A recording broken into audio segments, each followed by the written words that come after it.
Hi guys, welcome back to the channel the coders TV. तो last की video में हम लोगों ने जावा 8 की जो सीरीज पढ़ रहे थे, उसमें हमारी लास्ट की वीडियो में हम लोगों ने ये डिस्कस किया था कि interface with default method and abstract class with concrete methods में डिफरेंस क्या रहता है। ठीक है, तो आई होप वो वीडियो आप लोगों को पसंद आई होगी। और आज की वीडियो में हम लोग बात करने वाले हैं व्हाट इज स्टैटिक मेथड्स के बारे में। ठीक है, तो हम लोग समझेंगे कि इंटरफेस के अंदर स्टैटिक मेथड्स क्या होते हैं। जैसे हमारा डिफॉल्ट मेथड्स होता है, जावा 8 में हमारे पास इंट्रोडक्शन होता है डिफॉल्ट मेथड्स का, मतलब बॉडी वाले मेथड्स का। वैसे ही हमारे पास देखने को मिलता है स्टैटिक मेथड्स, वो भी बॉडी वाले मेथड होते हैं। तो स्टैटिक मेथड्स क्या होते हैं वो हम लोग जानेंगे आज की वीडियो में। So let's begin with the today's topic.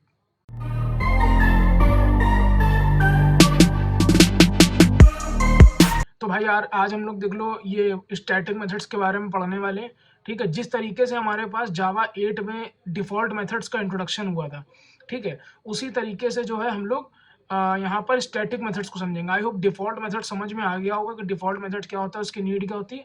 आज हम लोग समझेंगे स्टैटिक मेथड्स क्या होते हैं। ठीक है, तो अब स्टैटिक मेथड्स क्या होते हैं, देखो स्टैटिक मेथड्स इनसाइड इंटरफेस। ठीक है, अभी तक हम लोग इंटरफेस के बारे में क्या जानते थे, जावा 7 की अगर पहले की बात करें, लेट सपोज हमारे पास यहाँ पर जावा 7 के पहले की अगर बात करें, तो इंटरफेस के अंदर हम लोग खाली एब्स्ट्रैक्ट मेथड लिखते थे इस तरीके से। अब ये बाय डिफॉल्ट पब्लिक एब्स्ट्रैक्ट यहाँ पर लगा हुआ है। ठीक है, अगर तुम इसको नहीं भी लगाओगे तब भी पब्लिक एब्स्ट्रैक्ट लगा हुआ है।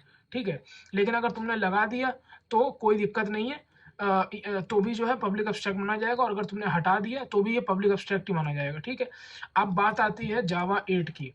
तो जावा 8 की जब बात आती है तो उसमें इंट्रोडक्शन होता है डिफॉल्ट मेथड्स का और स्टैटिक मेथड्स का। ठीक है, डिफॉल्ट मेथड्स को हम लोग लास्ट वीडियो में कवर कर चुके हैं। डिफॉल्ट मेथड कैसे होते हैं, जैसे कि लेट सपोज ऐसे।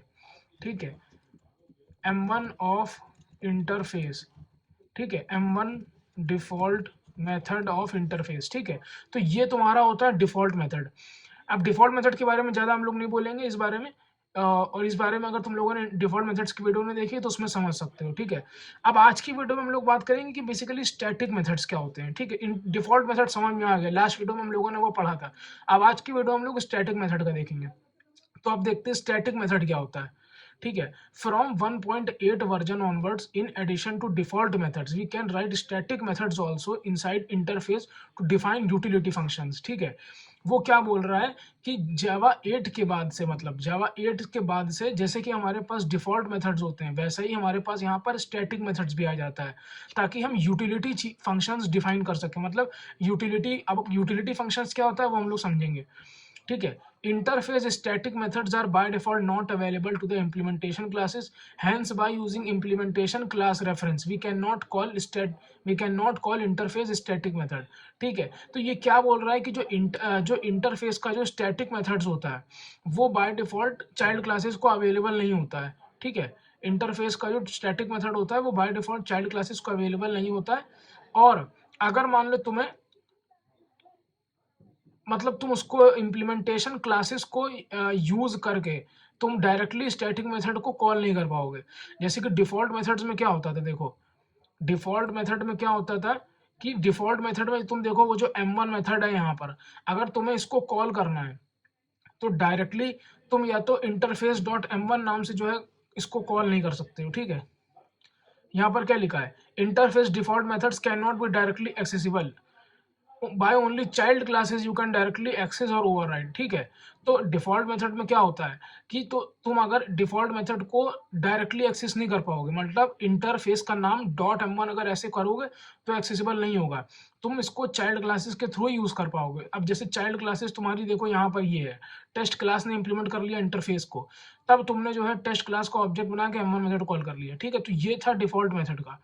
अब स्टैटिक मेथड में क्या होता है, स्टैटिक मेथड में बेसिकली वो यही बोल रहा है कि अगर स्टैटिक मेथड में, जैसे कि ये तुम्हारा स्टैटिक मेथड सम है, अब अगर तुम्हें इसको कॉल करना है, ठीक है, तो या तो तुम इसको इम्प्लीमेंट करके मतलब इस तरीके से कॉल कर सकते हो टेस्ट का, मतलब टेस्ट क्लास में तुमने इसको इम्प्लीमेंट कर लिया और फिर तुमने उसको ऑब्जेक्ट बना के कॉल कर लिया, और साथ के साथ स्टैटिक मेथड्स को तुम डायरेक्टली भी एक्सेसिबल कर सकते हो। तो यहाँ पर तुमको देखो दो चीज़ समझ में आई यहाँ पर, क्या बोल रहा है, interface static methods by default not available to the implementation classes, hence by using implementation class reference we can not call interface static methods. ठीक है, इंटरफेस स्टैटिक मेथड्स जो होते हैं वो तुम्हारे इम्प्लीमेंटेशन क्लास के पास डायरेक्टली नहीं आते हैं, तुम्हें उसको इम्प्लीमेंट करना होता है। उसके बाद जाकर के तुम उसके ऑब्जेक्ट से उसको कॉल करोगे तब भी वो एरर देगा। ये था प्रॉब्लम तुम्हारी, ठीक है। जैसे कि तुमने यहाँ पर देखा कि टेस्ट क्लास ने जो है यहाँ पर ऑब्जेक्ट बनाया अपना और टी डॉट सम को कॉल किया तो कंपाइल टाइम एरर आ गई, ठीक है। ये देखो यहाँ पर टेस्ट डॉट सम किया तो भी कंपाइल टाइम एरर आ गई।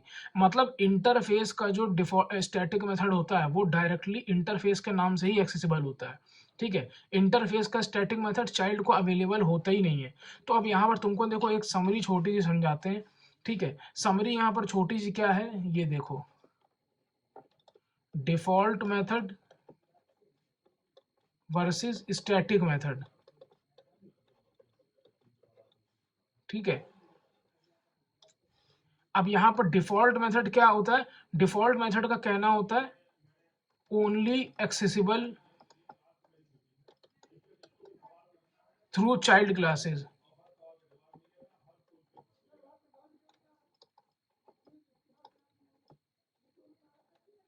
ठीक है। अब यहाँ पर क्या बोल रहा है, डिफॉल्ट मेथड जो होता है वो ओनली एक्सेसिबल होते हैं चाइल्ड क्लासेस के थ्रू, लेकिन जो स्टैटिक मेथड्स होते हैं static methods only accessible static methods only accessible through interface name. अब तुमको यहाँ पर डिफरेंस समझ में आया, जो स्टैटिक मेथड्स होते हैं वो चाइल्ड क्लासेस को अवेलेबल होते ही नहीं है, ठीक है। स्टैटिक मेथड्स क्या होते हैं, वो तुम्हारे won't available to child class, ठीक है। चाइल्ड क्लास जो के पास स्टैटिक मेथड्स कभी अवेलेबल होते ही नहीं है। तो स्टैटिक मेथड्स को अगर यूज करना है तुमको तो तुम डायरेक्टली इंटरफेस के नाम से उसको यूज कर सकते हो, जैसे कि इंटरफेस का नाम इंटर और उसके बाद डॉट M1 तुम्हारा स्टैटिक मेथड तुमने यूज कर लिया। अब यहाँ पर क्या है, only accessible through child classes, यहाँ पर जस्ट अपोजिट है डिफॉल्ट मेथड। डिफॉल्ट मेथड को तुम डायरेक्टली उसके नाम से यूज नहीं कर पाओगे, इंटरफेस के नाम से, ठीक है। Can not accessible cannot accessible directly through interface name, इस तरीके से, ठीक है। और इंटरफेस यहाँ पर एक चीज और है, डिफॉल्ट मेथड जो होते हैं वो बेसिकली अवेलेबल होते हैं available to child classes, available to child classes and child can override also, child can override also, ठीक है। चाइल्ड कैन ओवरराइड ऑल्सो, ठीक है। अब यहाँ पर तुम्हारे स्टैटिक मेथड्स में एक चीज क्या होती है कि स्टैटिक मेथड्स जो होते हैं वो चाइल्ड क्लास को कभी अवेलेबल नहीं होते हैं, ठीक है। यहाँ पर क्या है, available to child classes and child class can override also, but static method won't available to child class, इस तरीके से, ठीक है। अब देखो तुमको यहाँ से कोड से एक बार और समझाते हैं। तो देखो जैसे कि ये तुम्हारा एक स्टैटिक मेथड है, ठीक, समझ लो तुम्हारा डिफॉल्ट मेथड है, डिफॉल्ट वॉइड M1, ठीक है। Default void M1 of interface, default M1 method of interface, ठीक है। और एक है static void M2, static void M2, ठीक है। उसके बाद यहाँ पर स्टैटिक मेथड में क्या है, static M1 method of interface, ठीक है। Static method M1 of interface. अब तुम्हारी ये APP1 क्लास है, उसको हमने इम्प्लीमेंट कर लिया, ये इस APP1 क्लास में तुमने इंटरफेस को इम्प्लीमेंट कर लिया। तो अब तुम यहाँ पर ये देख सकते हो कि APP1 के पास यहाँ पर कौन सा मेथड अवेलेबल अभी हुआ होगा, ठीक है। इम्प्लीमेंट करने के बाद से, मतलब तुमने अगर सिर्फ इम्प्लीमेंट किया है इसको तो यहाँ पर कौन सा मेथड उसको अवेलेबल हुआ होगा। अगर तुमने मान लो APP1 का ऑब्जेक्ट बनाया, APP1 equals to new APP1, उसके बाद तुमने APP1 डॉट M1 किया, तो देखो M1 तुम्हारा अवेलेबल है, लेकिन क्या M2 अवेलेबल है, देखो M1 अवेलेबल है, ठीक है। M1 अवेलेबल है, ठीक है। It will work. लेकिन app1.m2 अगर करोगे इस तरीके से, ठीक है, तो ये तुम्हारा कंपाइल टाइम एरर दे देगा। ठीक है, कंपाइल टाइम एरर क्या देगा? Static method won't available to child class. ठीक है, अब अगर मान लो ये तो तुम्हारी ये चीज हो गई कि कौन सी अवेलेबिलिटी की बात हो गई है। ठीक है, अब बात आती है कि क्या इंटरफेस के डिफॉल्ट मेथड को हम डायरेक्टली एक्सेस कर सकते हैं। मतलब अगर हम इंटर डॉट m1 लिखेंगे तो क्या ये सही है? ये सही नहीं है, कंपाइल टाइम एरर। क्यों? Interface default method can be access through child classes. ठीक है, इस तरीके से। और स्टैटिक मेथड की अगर बात करें, तुम स्टैटिक मेथड को इंटर डॉट m2 इस तरीके से एक्सेस कर सकते हो।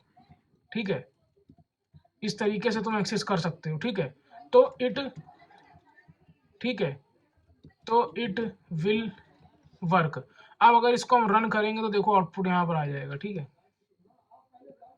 Default m1 method of interface, static m1 method of interface. ठीक है, तो देखो अब यहाँ से तुम्हें ये सब चीजें समझ में आ गई होंगी कि जो इंटरफेस का डिफॉल्ट मेथड होता है वो चाइल्ड क्लास को डायरेक्टली अवेलेबल नहीं होता है। चाइल्ड क्लास को उसका ऑब्जेक्ट बनाना पड़ेगा, सॉरी, चाइल्ड क्लास को जो है इंप्लीमेंट करना पड़ेगा इंटरफेस को, तभी वो अवेलेबल होगा। लेकिन जो स्टैटिक मेथड होते हैं वो देखो डायरेक्टली अवेलेबल हो जाते हैं। यहाँ पर तुमने app.m2 अगर करो, सॉरी, डिफॉल्ट मेथड जो होते हैं वो डायरेक्टली तुम्हारे चाइल्ड क्लास को अवेलेबल हो जाएंगे। ठीक है, m1 देखो तुमने यहाँ पर कॉल किया, वो तुम्हें अवेलेबल हो गया। लेकिन जो स्टैटिक मेथड होता है वो डायरेक्टली अवेलेबल नहीं होता है चाइल्ड क्लास को। ठीक है, मतलब स्टैटिक मेथड जो है तुम डायरेक्टली अगर इसको कॉल करना है तो तुम डायरेक्टली इंटरफेस के नाम से इसको कॉल कर सकते हो। ठीक है, इस तरीके से। लेकिन अगर इंटरफेस के नाम से, ये देखो इस तरीके से तुमने एंटर और m2 कॉल कर दिया, कॉल हो गया। लेकिन अगर तुम सोचो कि हमने यहाँ पर इंप्लीमेंट लगाया है और m2 मेथड भी यहाँ पर app1 के पास आ गया हो और तुम app1.m2 अगर करोगे तो कॉल हो जाएगा, नहीं होगा। ठीक है, क्योंकि इंटरफेस का जो स्टैटिक मेथड होता है वो डायरेक्टली चाइल्ड क्लासेस को अवेलेबल नहीं होता है। ठीक है, और जो डिफॉल्ट मेथड होता है वो चाइल्ड क्लास से ही तुम एक्सेसिबल कर पाओगे। देखो जस्ट अपोजिट है। ठीक है, डिफॉल्ट मेथड जो होता है वो तुम चाइल्ड क्लासेस से ही उसको एक्सेस कर पाओगे, डायरेक्टली उसको एक्सेस करने की कोशिश करो इंटरफेस के नाम से इंटर डॉट m1 तो नहीं होगा। ठीक है, और स्टैटिक मेथड जो होता है वो चाइल्ड क्लास के पास आता नहीं है, वो तुम्हें डायरेक्टली एक्सेस करना पड़ेगा। देख लो जस्ट अपोजिट है। तो आई होप आज की वीडियो समझ में आई होगी स्टैटिक मेथड्स के बारे में। अगर कोई भी डाउट रहा हो तो प्लीज़ कमेंट सेक्शन में कमेंट करके पूछना कि वीडियो कैसी लगी, और बताना वीडियो कैसी लग रही है, और कुछ डाउट हो तो कमेंट करके पूछना। मिलते हैं नेक्स्ट वीडियो में। Till then keep learning. Shubham Nigam signing of.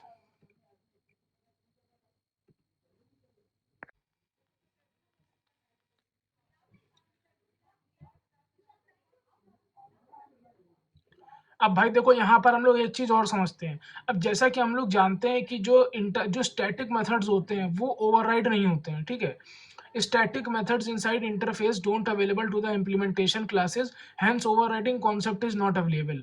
ठीक है, मतलब स्टैटिक मेथड्स जो होते हैं वो चाइल्ड क्लास को अवेलेबल ही नहीं होते हैं, तुम ओवरराइड कैसे करोगे? अब जैसे डिफॉल्ट मेथड होता था, ये तुम्हारा डिफॉल्ट मेथड है, ये चाइल्ड क्लास को अवेलेबल भी होता है। कैसे पता कर हम लोगों ने? देखो app.m1 हम लोगों ने कॉल किया, तो जब चाइल्ड क्लास को अवेलेबल होता है तो हम लोग इसको ओवरराइड भी कर सकते हैं। कैसे? ये देखो पब्लिक वॉइड m1, यहाँ हमने इसको ओवरराइड कर दिया। ठीक है, तो डिफॉल्ट मेथड के केस में तो ओवरराइडिंग पॉसिबल होती है, लेकिन स्टैटिक मेथड्स के केस में वो ओवरराइडिंग पॉसिबल नहीं होती है।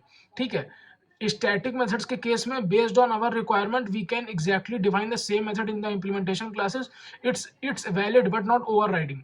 तो देखो जैसा कि हम लोग जानते हैं कि स्टैटिक मेथड जो होते हैं वो अवेलेबल होते ही नहीं है चाइल्ड क्लास को। ठीक है, तो ओवरराइडिंग का कॉन्सेप्ट बनता नहीं है। लेकिन तुम चाहो तो इसको एग्जैक्टली सेम मेथड यहाँ पर डिक्लेयर कर सकते हो। जैसा कि देखो ये है, तुमने इसको यहाँ पर एग्जैक्टली सेम मेथड डिक्लेयर कर दिया। अब तुम्हें देखने में ऐसा लग रहा होगा कि ये स्टैटिक मेथड को तुमने यहाँ पर ओवरराइड कर दिया, लेकिन ये ओवरराइड हुआ नहीं है ये। ठीक है, ओवरराइड ये हुआ नहीं है ये। ठीक है, ये जस्ट एक कोइंसिडेंस है, इत्तेफाक की बात है कि ये जो है एग्जैक्टली सेम मेथड app1 के भी पास है और एग्जैक्टली सेम मेथड इंटरफेस के पास भी है। ठीक है, ये एग्जैक्टली सेम मेथड इंटरफेस के पास भी है।